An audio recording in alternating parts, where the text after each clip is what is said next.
उत्तरेकडे झालेल्या बर्फवृष्टीमुळे महाराष्ट्राच्या तापमानात प्रचंड घट झालेली आहे। महाराष्ट्रात सर्वदूर जे ते थंडीची मोठी लाट पसरल्याचं पाहायला मिळतंय।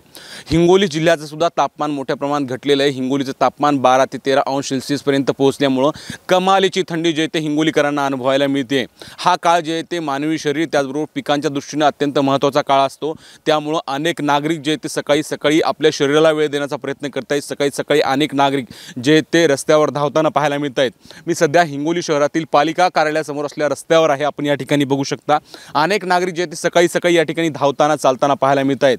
खरं म्हणजे या काळामध्ये जे ते मोठ्या प्रमाणात थंडीची ही लाट पसरलेली आहे। अनेक ठिकाणी शेकोट्या सुद्धा पेटलेल्या आहेत। तर घरामध्ये ठेवणीचे असलेले उबदार कपडे, मफलर, टोपी, स्वेटर हे संपूर्ण जे कपडे आहेत हे वापरून स्वतःच्या शरीराचं तापमान स्थिर ठेवण्यासाठी नागरिक प्रयत्न करताना पाहायला मिळत आहेत। तर दुसरीकडे या थंडीचा फटका शहरात दूध घेऊन येणारे जे दूधवाले आहेत त्यांना मोठ्या प्रमाणात बसतोय। कारण शहरामध्ये दूध घेऊन येत असताना मोठ्या प्रमाणात थंडीचा जो सामना आहे ते या दूधवाल्यांना करावा लागतोय।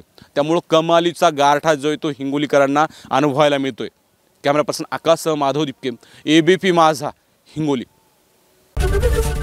एबीपी माझा, उघडा डोळे बघा नीट।